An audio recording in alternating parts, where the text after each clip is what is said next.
Hello everyone. आज हम class 10 social science Gujarat board की बुक से चैप्टर 1 हेरिटेज ऑफ इंडिया पढ़ेंगे। इसका पार्ट 1 मैंने ऑलरेडी अपलोड किया हुआ है, उसका लिंक मैं आपको डिस्क्रिप्शन में दे दूंगी। आज हम पढ़ेंगे इंडिया लैंड एंड पीपल से।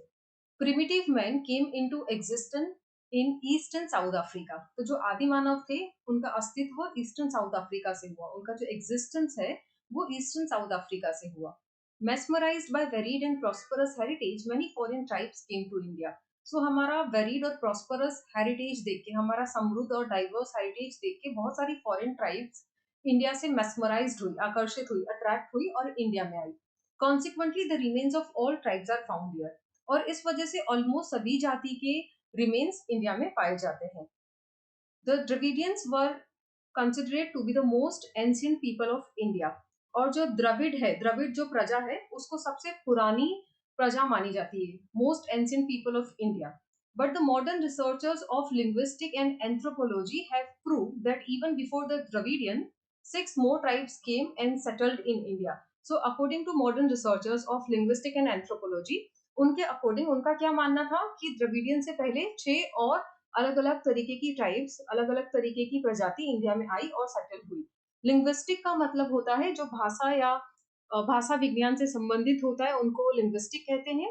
और एंथ्रोपोलॉजी का मतलब होता है it is the study, it is the scientific study of humanity concern with human behaviour and human biology etcetera. So ये एंथ्रोपोलॉजी का मतलब है। अब हम पढ़ेंगे फर्स्ट नेग्रिटो, उन्हें हप्सी पीपल भी कहा गया। So some historians believe that Negrate or Negros are the most ancient inhabitants of India. तो कुछ इतिहासकार जो हिस्टोरियंस थे उनके अकॉर्डिंग नेग्रेट या तो फिर नेग्रोस जो थे वो सबसे पुराने निवासी थे। इनहेबिटेंट्स ऑफ इंडिया, सबसे पुराने निवासी थे इंडिया के। They came from Africa via Balochistan to India. और वो कहाँ से आए? आए अफ्रीका से, बलूचिस्तान होकर फिर वो इंडिया में आए। They were black having height of 4 to 5 feet and curly है। और उनका जो फिजिकल जो ढांचा है वो कैसा था? तो ब्लैक कलर के थे और हाइट कुछ 4 से 5 फीट था और बाल उनके कर्ली थे। उसके बाद सेकंड है ऑस्ट्रेलॉइड, जिसे निषाद पीपल भी कहा गया।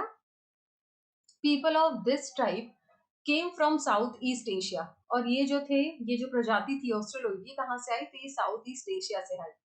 एंड द फिजिकल फीचर्स वर, और इनका जो फिजिकल ढांचा था वो कैसा था? ब्लैक स्किन थी इनकी विद ब्रॉड हेड, हेड जो था वो ब्रॉड था। नोज, नाक जो थी वो फ्लैट थी। शॉर्ट इन हाइट, ड्वार्फ थे, इनकी हाइट इतनी ज्यादा नहीं थी etcetera. The Aryan who came later, और आर्यन जो बाद में आए इंडिया के अंदर, उन्होंने इन्हें निषाद नाम दिया। ये क्वेश्चन एग्जाम में बहुत बार पूछ चुके हैं कि भाई निषाद किसे कहा गया, ये नाम किसने दिया गया? तो फिर आपको लिखना है the Aryan who came later on to India called them Nishad. The origins of the tribes like Kol and Munda, Khasi, tribes of Assam, the tribes of Nicobar and Myanmar have similarities to the Australoids. तो ये जितनी भी tribes है, जैसे कि कोल है, मुंडा है, खासी, जो असम की प्रजातियां हैं, निकोबार म्यांमार में जो ट्राइब्स रहती हैं, वो सब किससे सिमिलर थी? ऑस्ट्रेलॉइड से सिमिलर थी। Their contribution in the development of Indian culture and civilization is immense. और उनका हमारे हमारे इंडियन कल्चर में, हमारी संस्कृति में, हमारी सभ्यता में बहुत इंपॉर्टेंट, बहुत ज्यादा, इमेंस मीन्स बहुत ज्यादा उन्होंने कंट्रीब्यूट किया है हमारे डेवलपमेंट में, इंडिया की कल्चर और सिविलाइजेशन में। They made clay utensils, war cotton cloth and new many more skills, many other skills. So basically वो मिट्टी के बर्तन बनाते थे, कॉटन के कपड़े पहनते थे, और इसके अलावा भी बहुत सारी कुशलताएं थी उनमें, बहुत सारी स्किल्स थी उनमें।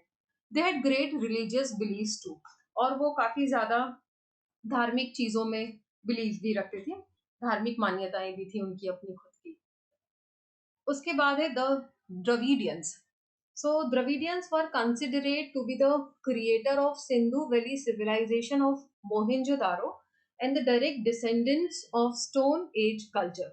सो द्रविडियंस को क्रिएटर कहा गया मोहेंजोदारो की जो संस्कृति है, सिंधु वैली सिविलाइजेशन का। और ये डायरेक्ट डायरेक्ट वंशज थे, डायरेक्ट डिसेंडेंट थे, ये डायरेक्ट डिसेंडेंट थे किसके? स्टोन एज कल्चर के। The tribes which came from north survived with the language and cultural features later on, they were only called as Dravidians.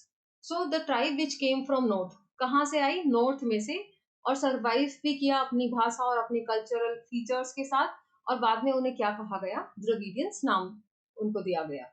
The Dravidians gave the concept of mother as goddess and father as god. तो जो माता basically देवी, so mother as devi and क्या कहेंगे उसे, God as father, देवी देवता का जो कंसेप्ट है बेसिकली वो हमें द्रविडियंस ने दिया. So the thought of Parvati and Shiva as a mother and father develop. So Parvati as a mother and Shiva as a father, जो थॉट है, जो विचार है, ये हमें द्रविडियन से ही आए. Moreover, the tradition of worshipping nature is the gift of the Dravidians. तो अभी हम जो नेचर की पूजा करते हैं, ये भी जो ट्रेडिशन है, ये जो परंपरा है, ये भी हमें किसने दी? ये भी हमें द्रविडियंस ने ही दी है. The tradition of worshipping with धूप, incense stick, that is अगरबत्ती से जो पूजा होती है, पूजा करते हैं, दिया जलाते हैं, basically deep in bracket lamp, and aarti जो करते हैं, ये भी किसकी देन है? ये भी द्रविडियंस की ही गिफ्ट है. Besides nature and animal worshipping etc. Are their great features. इसके अलावा वो नेचर और एनिमल की भी पूजा करते थे. ये सारे इनके ग्रेट फीचर्स रहे हैं.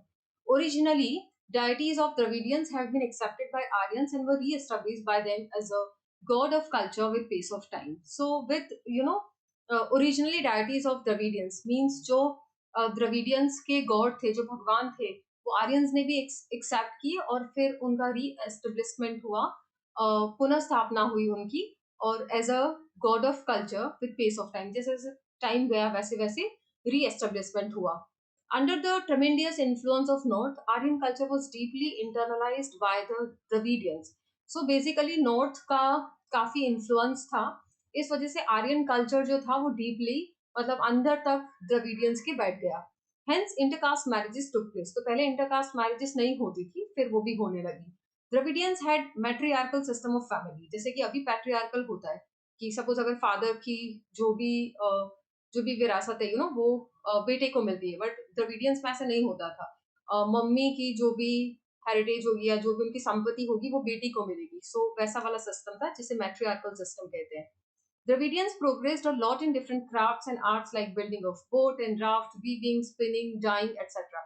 So Dravidian काफी ज्यादा क्राफ्ट्स और आर्ट्स भी उन्हें आता था, बहुत ज्यादा उसमें भी उनका प्रोग्रेस रहा है. चाहे वो बोट बनानी हो, चाहे वो राफ्ट हो, वीविंग करना हो, बुनाई हो, स्पिनिंग कताई हो, या रंगना हो. डाइंग मीन्स रंगना. सबने बोट तो देखी होगी. यहाँ पे हम राफ्ट भी देख लेते हैं. तो ये बैम्बू के लकड़ों से बनी हुई रहती है जिसे राफ्ट कहते हैं. और बोट सिंपल ऑलमोस्ट सभी ने देखी होगी. Due to the dominance of Aryans they shifted to south India and settled there. So basically Aryans का जो डोमिनेंस है वो बहुत ज्यादा, उनका जो पॉपुलेशन है वो नॉर्थ में ज्यादा था. इस वजह से ये धीरे धीरे साउथ की तरफ आए और वहां पे वो सेटल हो गए. As a result, today we can see the people speaking Dravidian family languages like Tamil, Telugu, Kannada and Malayalam. तो आज अगर हम देखते हैं साउथ में तो ज्यादातर ये चार भाषाएं वहां पे बोली जाती है जो द्रविडियन फैमिली की लैंग्वेजेस भी कही जाती है. ये क्वेश्चन एग्जाम के लिए भी बहुत इंपॉर्टेंट है. Dravidian family languages like Tamil, Telugu, Kannada and Malayalam. उसके बाद है दूसरी कुछ tribes, other tribes. Apart from the above, Mongoloid, Alpine, Dinaric and Armenoid tribe were also there in India. So इसके अलावा मंगोलोइड, अल्पाइन, डेनरिक, ये सारी आर्मेनोइड ट्राइब भी इंडिया में आई और सेटल हुई. पहले हम पढ़ेंगे मंगोलोइड के बारे में. They came to India from north China via Tibet and settle down at north Assam, Sikkim, Bhutan, West Bengal etcetera. तो बेसिकली ये कहाँ से आए? फ्रॉम नॉर्थ चाइना से आए.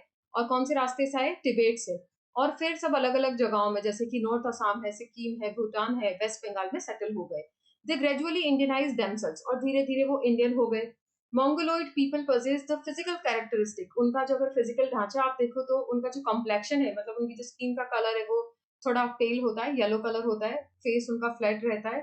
चिक्स, उनके जो गाल है थोड़े उपसे हुए रहते हैं जिसे चबी चीक्स कहते हैं. और उनकी आई का जो शेप है आलमंड शेप है, मतलब आंखों का जो शेप है थोड़ा बादाम के जैसा होता है.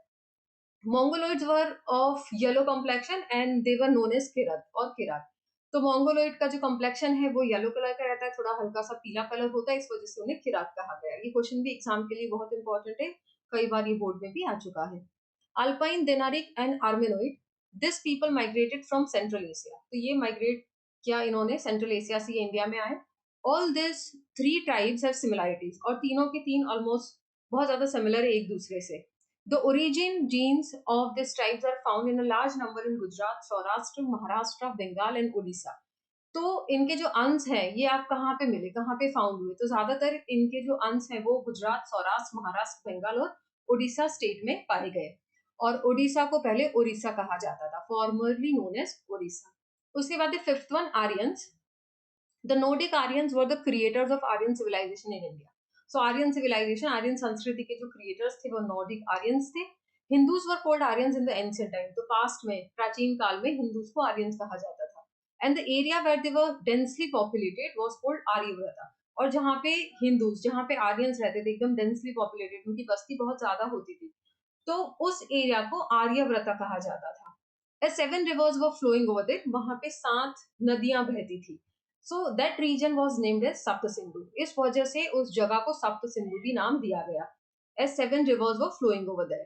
In ancient time, the first Aryan population was concentrated in the northwest. तो प्राचीन काल में ज्यादातर जो आर्यंस थे वो नॉर्थ वेस्ट डायरेक्शन में रहते थे. The area of Aryavrata was extended up to Mithila in the east. फिर धीरे धीरे पॉपुलेशन बढ़ी और जो आर्यव्रता मतलब जो एरिया है आर्यंस के रहने का वो भी एक्सटेंड हुआ. अभी जो बिहार है उसे पहले मिथिला कहते थे, तो ईस्ट में वो मिथिला तक एक्सटेंड हुआ और साउथ में वो स्प्रेड हुआ up to the Vindhyachal during the post Vedic period. तो ये पोस्ट वैदिक पीरियड की मैं बात बता रही हूँ. और पोस्ट वैदिक पीरियड क्या होता है? 100 से 600 बीसी का जो एरा था उसे पोस्ट वैदिक पीरियड कहा जाता है. They were more advanced people than any other contemporary tribes. तो कोई भी contemporary, कोई भी modern tribes अगर आप compare करोगे आर्यंस को, तो वो सभी से ज्यादा एडवांस थे, सभी से ज्यादा बेटर थे. This vast land was recognised with various names as Bharat Bhumi, Bharat Khand and Bharat Varsha etcetera. तो ये जो बड़ी सी लैंड जहाँ पे सभी आर्यंस रहते थे उन्हें अलग अलग नाम दिए गए, वेरियस नाम, भारत भूमि, भारत खंड एंड भारत वर्षा जैसे नाम दिए गए after the name of king. तो किंग के ऊपर से ये सारे नाम पड़े इनके, आर्य भारत या तो फिर भरतकुल ट्राइब के ऊपर से ये सारे नाम रखे गए. So more right. आर्यंस वो नेचर लवर्स. आर्यन भी नेचर के नेचर पसंद करते थे.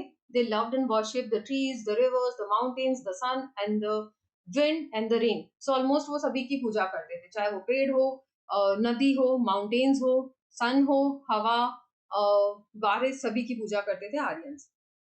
They had composed hymns. Hymns का मतलब होता है मंत्र, धार्मिक गीत जो होते हैं उन्हें हिम्स कहते हैं, रिचास कहते हैं. For praying to various natural elements. अब ये सभी जो नेचुरल एलिमेंट हमने ऊपर देखे, ट्रीज, रिवर्स, माउंटेन्स, जब हम पूजा करेंगे तो कुछ चाहिए ना, हमें मंत्र वगैरह भी चाहिए रिसाइट करने के लिए, तो ये भी आर्यंस ने कंपोज किए.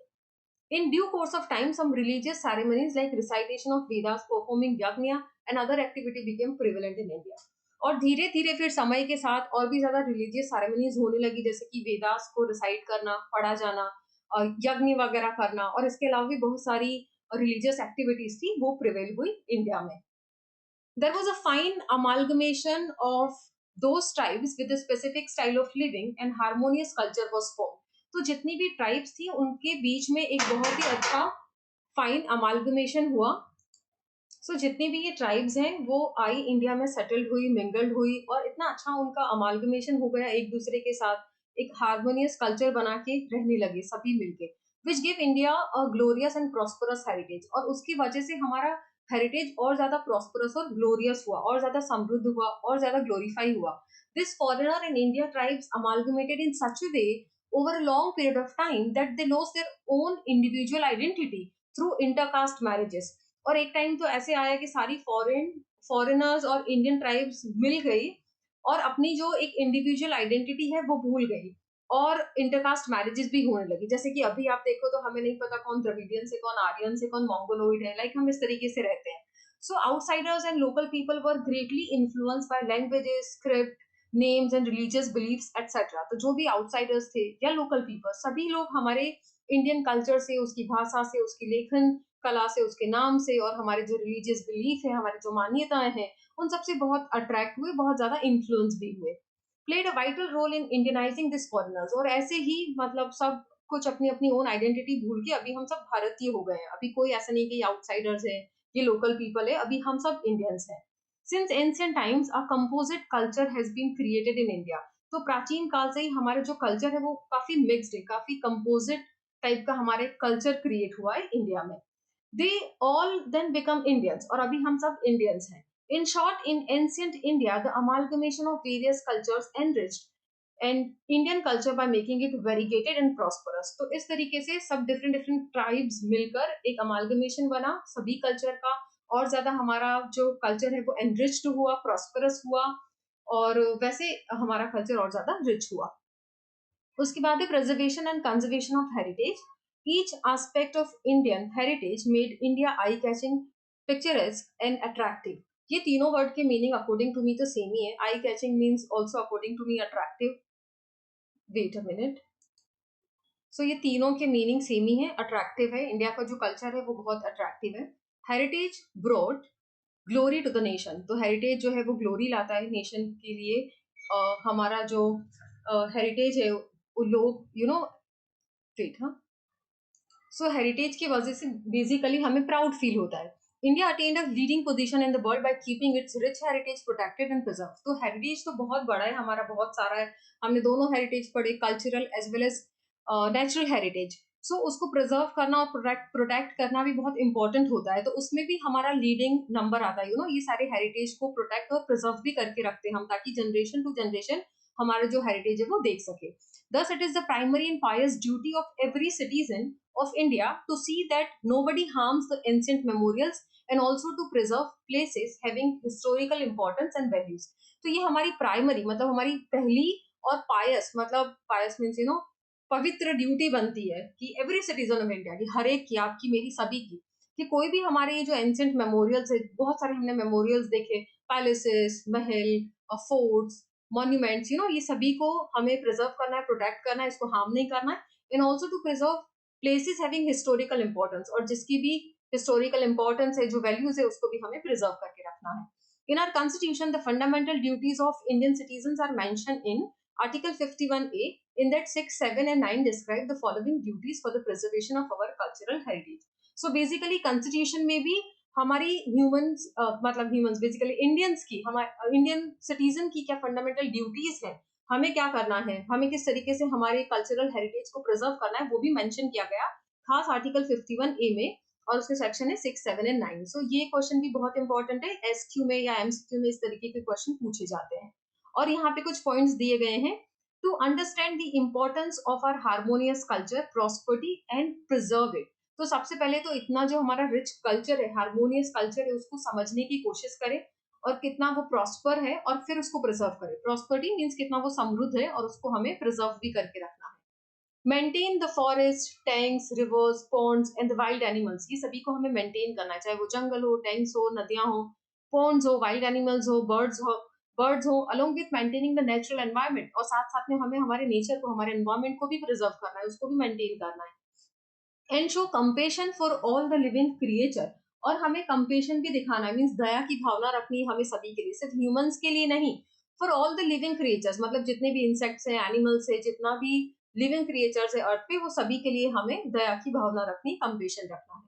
The protection of public property. जो भी पब्लिक प्रॉपर्टी है वो हमारी प्रॉपर्टी नहीं है, सभी की प्रॉपर्टी, उसका प्रोटेक्शन भी करना है हमें. And giving up violence. Violence नहीं करना है हमें, ये गिव अप वायलेंस छोड़ देना है. Giving up violence are also included in it. तो ये भी लिखा हुआ है आर्टिकल 51A में. दस nature has created beautiful landscapes. तो हमने देखा कि वैसे भी नेचर में इंडिया के अंदर बहुत सारे ब्यूटीफुल लैंडस्केप्स हैं. We should maintain the purity, sanctity and beauty. Purity means शुद्धता, sanctity means पवित्रता, and beauty means सुंदरता. तो ये सारी चीजें हमें प्रिजर्व करनी है, मेंटेन करनी है of this places, considering it to be our moral duty.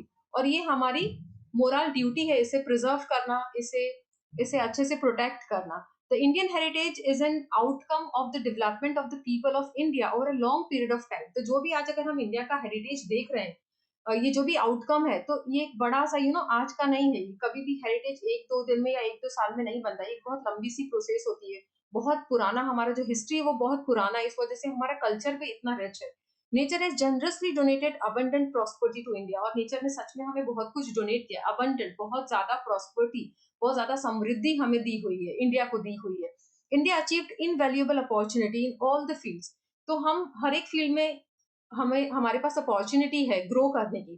For gradual development due to India specular natural structure. तो हमारा नेचुरल स्ट्रक्चर, हमारा जो ढांचा है वो इतना अच्छा है कि ग्रेजुअली धीरे धीरे हम सभी फील्ड में इंडिया के अंदर डेवलपमेंट कर सकते हैं. In this way, the Indian heritage is a result of the development of the people of India in the social, economical, political, and cultural fields over the century. सो ये जो भी है आज हमारा जो हेरिटेज है, इंडिया का जो हेरिटेज है, it is the result of the development of people of India. तो ये हमारे लोगों का ही जो डेवलपमेंट है, वो उसी का एक रिजल्ट है। वो सामाजिक सेक्टर हो, इकोनॉमिकल हो, आर्थिक सेक्टर हो, पॉलिटिकल राजनीति हो, चाहे वो कल्चरल फील्ड में हो, ओवर द सेंचुरीज मीन सालों साल ये चीज लगती है, तब जाके एक हेरिटेज और एक कल्चर डेवलप होता है।